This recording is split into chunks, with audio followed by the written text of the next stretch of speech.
በጣም የሚያሳዝን ነገር ነው እየሆነ ያለው።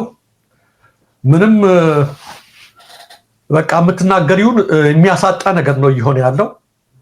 የአርሲውን ጭፍጨፋ ለማጣራት የሃይማኖት ተቋማት ጉባኤ የሚባል ስብስብ ወደዛው ሄደ ተብሎ ዛሬ ጠዋት መግለጫ ይሰጣል ሲባል ዘግይቶ አሁን ሰጥቷል። እጅግ አሳፋሪ ለታሪክ የሚቀመጥ መግለጫ ነው የተሰጠው። በጣም ያዘንኩትና የተበሳጨሁት ግን ከመግለጫው በላይ መግለጫ ሳይሆን ማላገጫ በሚሰጡበት ሰዓት እነሱ በዛሬው ዕለት በአርሲ ተገደሉ፣ ሌሎች 3 ኦርቶዶክሳውያን ተገድለዋል። የ10 ዓመት ህፃንን ጨምሮ ማለት ነው። ዛሬ ነው የተገደሉት። ዜናው ምንድነው የሚለው? የተገደሉት ህፃናትን በቀን በምስራቅ አርሲ አስኮ ወረዳ ጠላታ ጩፋ ቅዱስ ገብርኤል ቤተክርስቲያን አካባቢ የሚኖሩ አንደኛ ኢዮብ እጅጉ ዲያቆን፣ ሁለተኛ ጥላሁን ቦጋለ የሰንበት ተማሪና የ10 ዓመት ታዳጊ ህፃን ጻድቃኔ ሰራዊት ዛሬ ተገድለዋል። ፎቶግራፋቸውን እንዲያሳይልን ይችላል። እንትኑ ቀብር ዛሬ እየተደረገ ነው። ወደ ቤተክርስቲያን ሂዶ እንደምትመለከቻቸው ወገኖቻችን ዛሬም እያለቀሱ ነው በአርሲ የሚገኙት። አላቋረጠም፣ አላቆመም። ይህን ጉዳይ እንዲያጣራ ተብሎ የሃይማኖት ተቋማት ጉባኤ የሚባለው ሰሞኑን ወደ ስፍራው ሄደ። እኛ ደርዝ ያለው ከስሩ የሆነ ስራ እንዲሰራ በቃ ጥሩ ነው ማጣራታችሁ፣ ጥሩ የሆነ ስራ ግን ሰርታችሁ እንድትመጡ።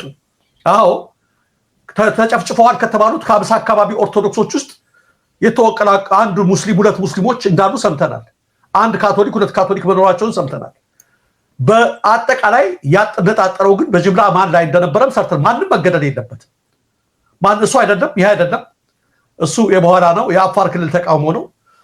እና ይሄ በሆነበት ሁኔታ ላይ የሃይማኖት ተቋማት ጉባኤ መግለጫ የሚሰጡበት ፎቶ አለ። ፎቶውን ልኬልሃለሁ መጨረሻ ላይ።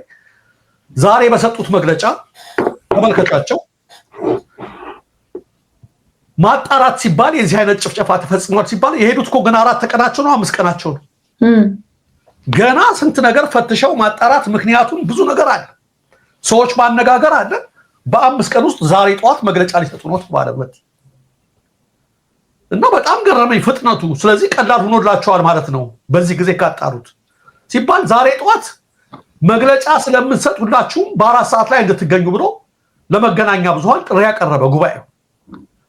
ጋዜጠኞች በስፍራው ሄደው መግለጫውን ቢጠባበቁ አልሰጥቷል። ለምንድን ነው ሲባል ደውዬ ሳጣራ የሰላም ሚኒስቴርና የኦሮሚያ ክልላዊ መንግስት ቶሎ መግለጫው እንዳይሰጥ ብለው አግደዋል ተባለ። ይሄንን በጠዋቱ ዜና ላይ ተሰርቷል። እስኪ አንድ ጊዜ ጽፌዋለሁ በፖስቴም ላይ ይሄን ነገር አይሄውና አይዱሽ ከ3 ሰዓት በፊት ይላል 3 hours ነው የሚለው።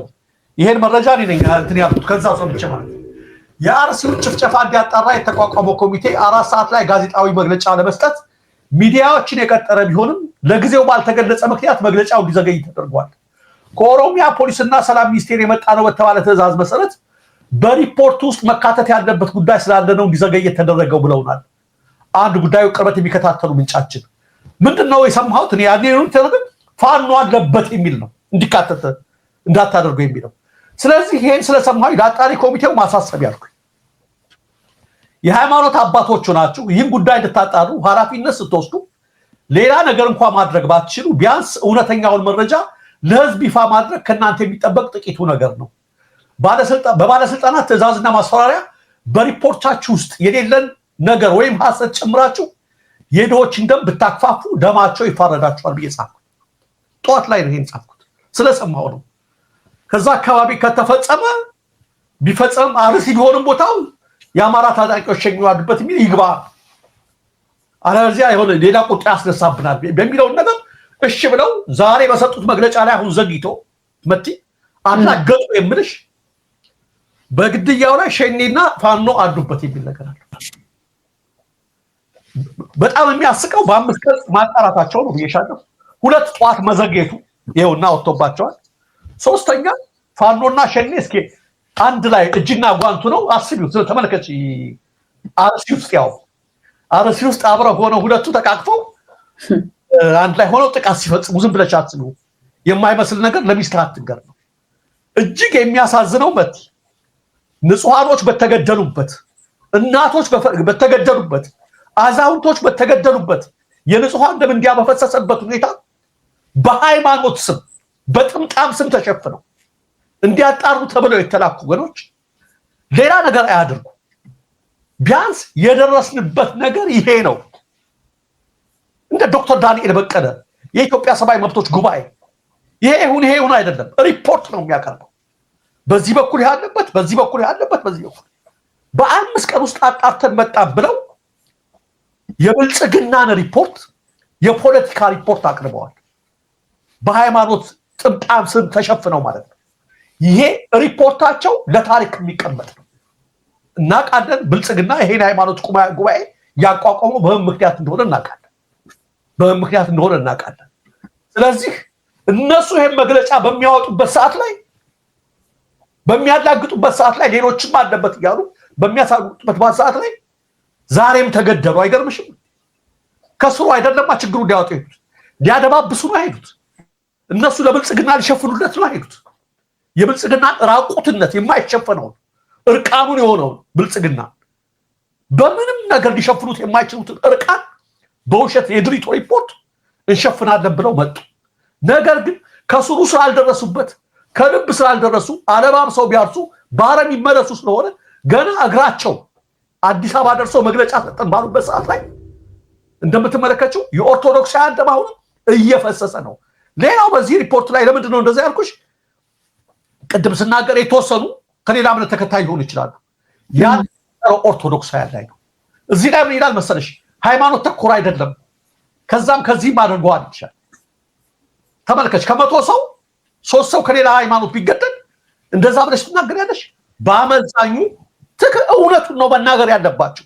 ከዚህ በኋላ ስንት ዓመት ልትኖሩ ነው እናንተ? ከዚህ በኋላ ምን ልትጨምሩ ነው? ምን ልትቀንሱ ነው? የሞቱት ይሄን ያህል ናቸው፣ በቁጥር አስቀምጡ። አንድ ሰው ቀላቅላቸው ሃይማኖት ተኮር አይደለም የሚል ድፍን ያለ መግለጫ አታውጡ። ማጋጣሚ የሆነ ሰው ሊጠቃ ይችላል። ማንም መሞት የለበትም። ለሙስሊሙ፣ ለክርስቲያኑ፣ ለካቶሊኩም፣ ለፕሮቴስታንቱም ኢትዮጵያ ሀገሩ ነች፣ ለማናቸውም ሀገራቸው ነች። ነገር ግን የአርሲው ግድያ ያነጣጠረው ኦርቶዶክሳውያን ላይ ነው። ይሄው አሁንም ዛሬ የተገደሉት 3 ኦርቶዶክሳውያን ናቸው፣ ዲያቆናት የሰንበት።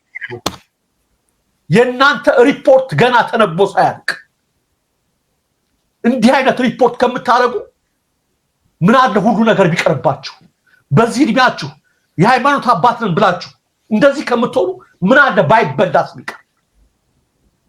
ዳገቱ ላይ ሰው ጠፋ ነው ያሉት ፕሮፌሰር መስፍን እጅግ በጣም የሚያሳፍር ሪፖርት ማቅረባቸው ነው የበለጠ የሚያበሳጨው።